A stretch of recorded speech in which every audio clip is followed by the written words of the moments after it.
Will we see you? Around? I'm always around.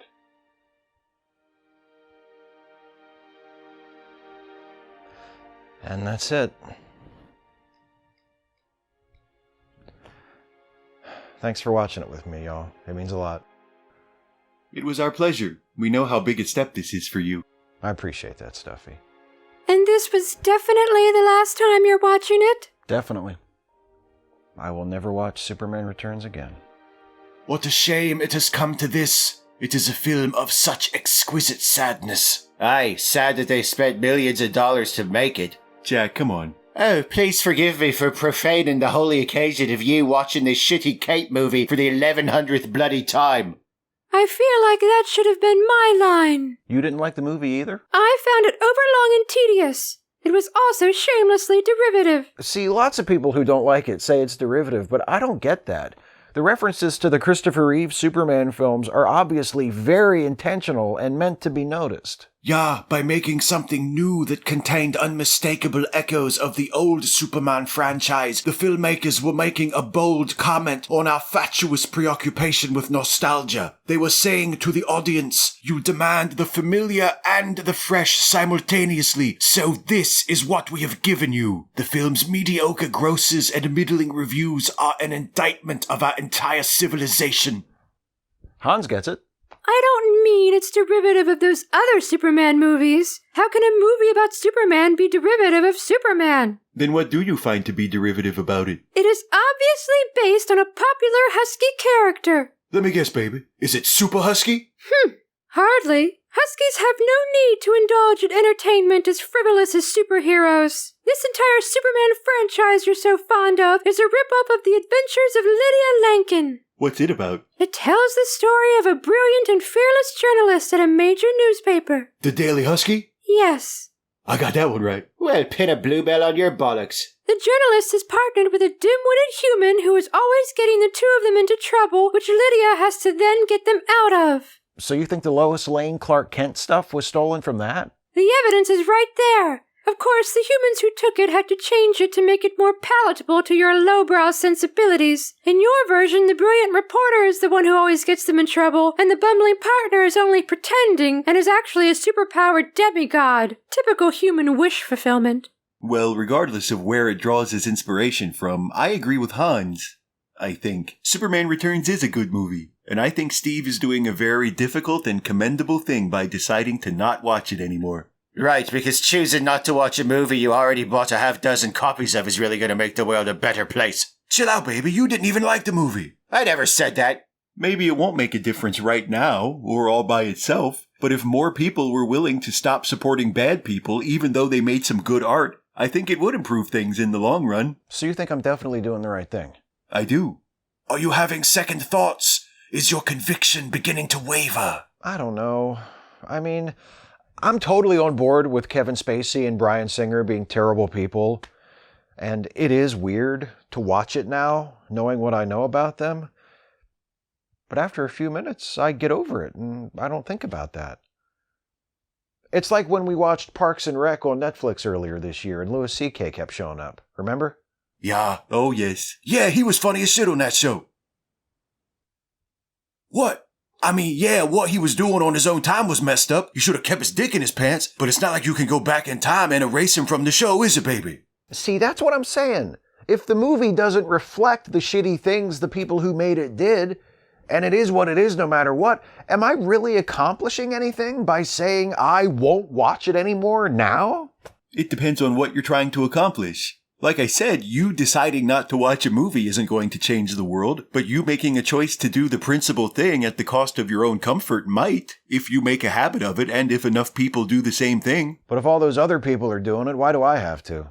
That's what I'm talking about, baby. It's one thing to be all like, I'm gonna have principles and shit, but let's think realistically. If I'm walking down the street and I see a house on fire... Whose house? I don't know, baby. The house down on the corner with that shed shaped like a little barn in the backyard. Right. It wasn't me then.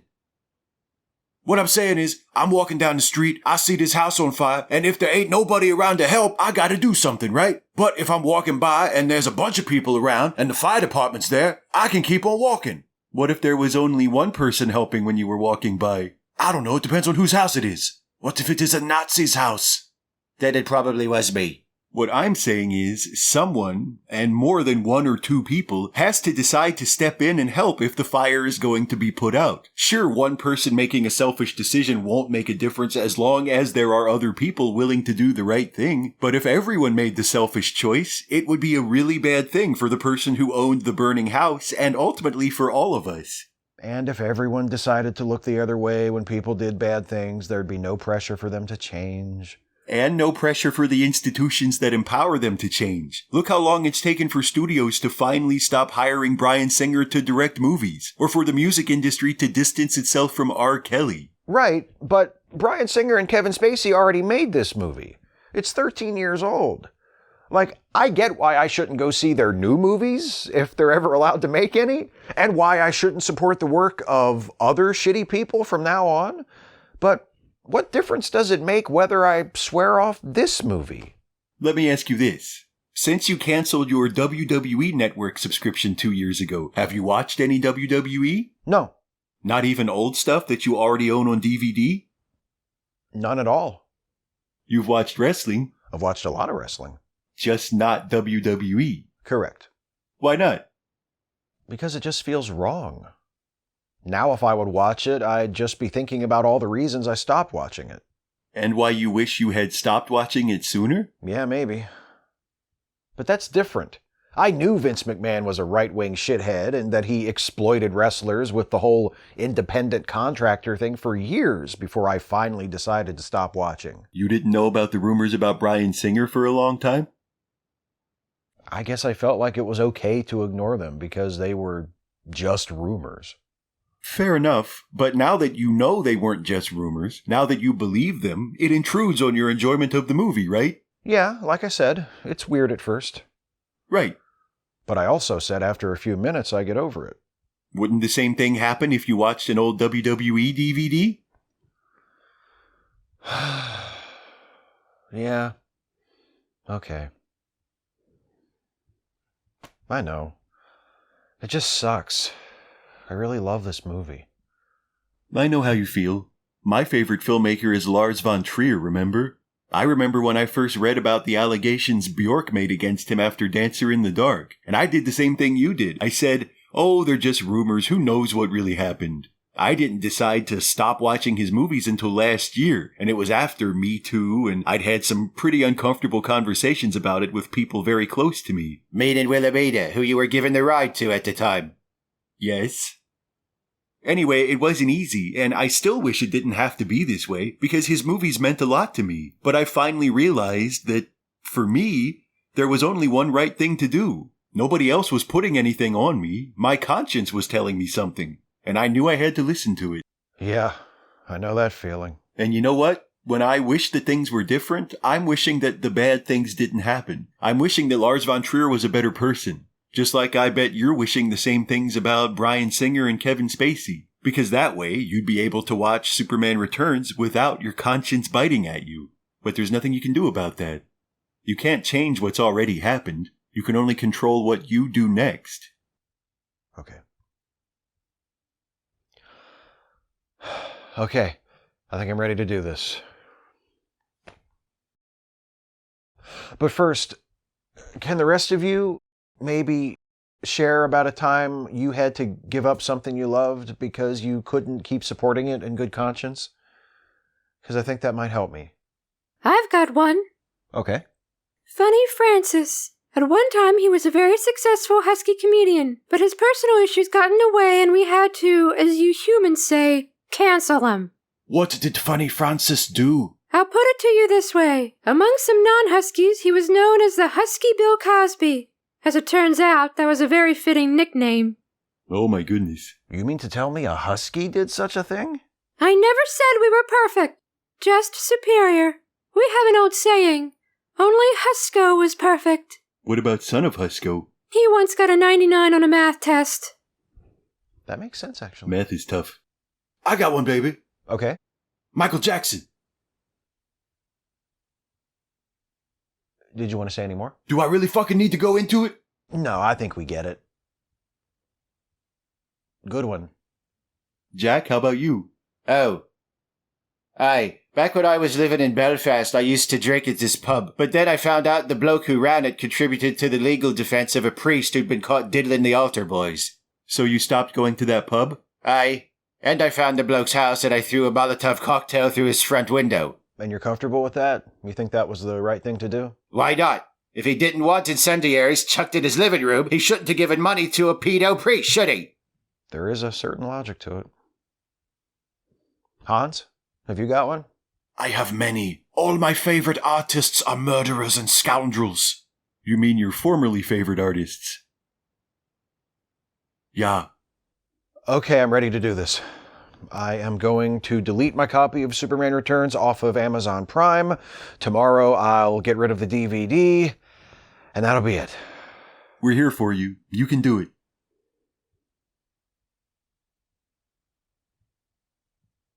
The only thing is, if I delete Superman Returns because some of the people who made it turned out to be horrible, where does it stop? Should I get rid of my Clint Eastwood movies because Clint is a right-wing dick? Should I get rid of my Charlie Chaplin box set because he liked to fuck teenage girls? Don't forget about the custard pie thing. Oh God, the custard pie thing. Look, this has to be something you decide to do for yourself because you truly think it's the right thing to do. It seems like maybe you're not as ready to do this as you thought you were, and that's fine. The most important thing is that you're aware of these issues and taking them seriously. And if you knowing these things about some of your favorite artists affects your ability to enjoy their work, that just means you have a conscience. That's a good thing. And you know what? If you don't want to swear off Superman Returns now after all, that's okay. It doesn't make you a bad person. Right, everybody? Right, baby. Aye. Yeah. You're not a bad person because of that. Correct. Thanks, everybody. I think I'm going to do it. You're sure? Yes. I want to set a higher standard. Demand better of myself.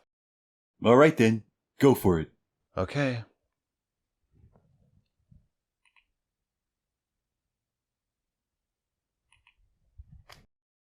It's done. How do you feel, baby? Good. Like a weight's been lifted, you know? Aye, if the festivities are now concluded, I'd like to drag my arse to bed. Yeah, good call, baby. We're turning in. Good night, babies. Good night. I'm off to bed as well. As am I. Good night, everyone. Good night, Stuffy. Good night. Hey. I'm proud of you. Thanks, Stuffy.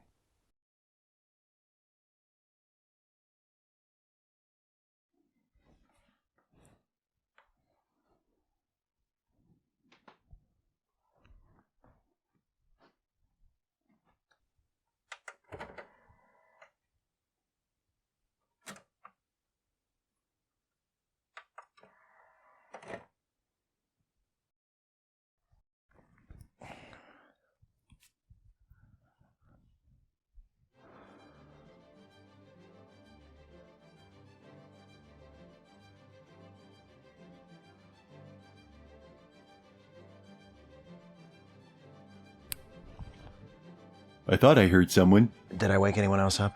I don't think so. Watching it again, huh? Yeah. I'm sorry. I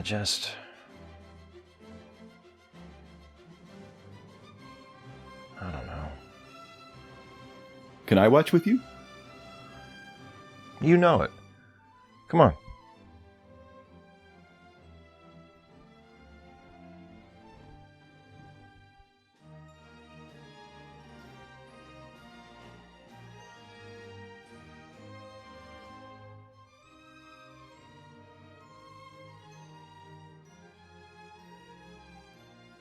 Why can't people just be good? Like Superman. Superman does use his X-ray vision to spy on Lois in this one. Okay.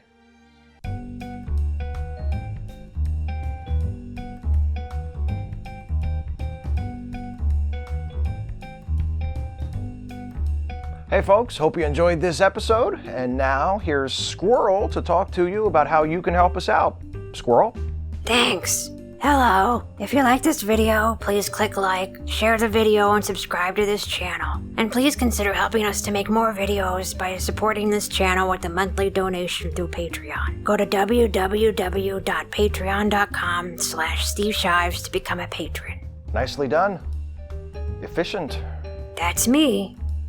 Hey, listen, I'm sorry I didn't invite you to our Superman Returns screening. No problem. I figured it was a roommates-only type of thing. Yeah, but I don't want you to feel left out or anything. I don't. I never really cared for that movie anyway. You're not the only one. Do you like any other movies that most people don't think are good? Oh, sure. Ang Lee's Hulk movie. I love that one. Punisher Warzone? Any that aren't superhero movies? Let me think. Oh, Eyes Wide Shut. I've never seen that. You want to watch it sometime? We could have a movie night. We'll watch Eyes Wide Shut, and then you can pick another movie. That sounds fun. Could we watch Moulin Rouge? Not while I'm alive.